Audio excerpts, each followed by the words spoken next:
আজকে সবাই আপনার দিকে তাকিয়ে আছে, আপনার কি ভালো লাগছে? তুমি বলতে চাইলে কি অন্যদিন আর তাকায় না সবাই? নেক্সট সিনেমা কবে আসতেছে? Next year next year 2025। মানে এখনই তো 2025 চলতেছে। না, এখনো দেরি আছে। আপু, আজকে সবাই আপনার দিকে তাকিয়ে আছে, আপনার কি ভালো লাগছে?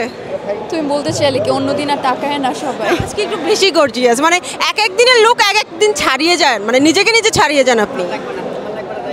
সবাই প্রশংসা করলে ভীষণ পরিমাণে ভালো লাগে। আর যেহেতু অ্যাজ এ হিরোইন হিসেবে আমার কাছে মনে হয় যে আমি যেখানেই যাই না কেন, যতটুকু জব করি না কেন, সেটা টিপটপ থাকাটা মেনটেন করাটা উচিত প্রত্যেকের, সেটা আমি করি অলওয়েজ। আপনি আপনার ড্রেসটা মনে হচ্ছে অনেক প্রাইস হবে, আমি জানি না, গেসও করতে পারবো না, এবং আপনি পরার পর এটার দাম হয়তো আরও বেড়ে গেছে। একটু কি হিন্স দেওয়া যাবে এটার প্রাইস কেমন হতে পারে? এটা হচ্ছে আমার ড্রেসটা রাথাস থেকে নেওয়া, আর স্পন্সার অ্যান্ড স্টাইলিং করেছে কাজী মাহফুজ। সো আমি ব্যাপারে এতটুকু ডিটেইলি বলতে পারবো, এর থেকে বেশি কিছু আমি আর জানি না আসলে। আচ্ছা, কাদরি মাহফুজ সবসময় অপবিশ্বাস দিদির সাথে থাকে, আজকে আপনার সাথে দেখলাম, কাহিনী কি? আমি সবার স্টাইলিং করি। অপু দিদি আমার অনেক পছন্দের একটা মানুষ। তাছাড়াও বাংলাদেশের যে কোনো স্টার সবার সাথে আমার কাজ করা হয়েছে, হয়তো আপনি ওইভাবে খেয়াল করেননি। আর মন্দিরাদির সাথে আমার অনেক বছরের সম্পর্ক, আর বাংলাদেশে এখন একজন প্রমিনেন্ট হিরোইন সে, তো তার সাথে আমার কাজ না করলে ব্যাপারটা খারাপ হয়ে যায় না? আচ্ছা, তো আপু নেক্সট সিনেমা কবে আসতেছে? Next year next year 2025। মানে এখনই তো 2025 চলতেছে। না, এখনো দেরি আছে। সরি, 2026।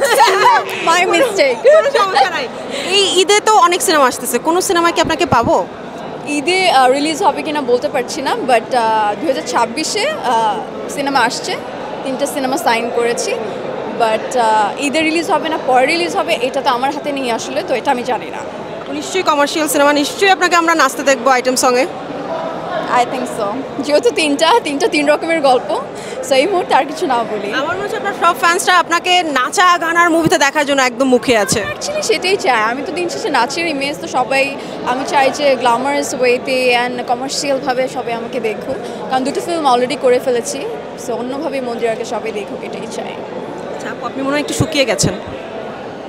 ডিরেক্টররা বলছে, কোনো ডিরেক্টর প্রজেক্ট নিয়ে আসে 5 কেজি বাড়াতে হবে, আবার কেউ বলে যে 5 কেজি কমাতে হবে, খুব জ্বালায় আছি জানো না।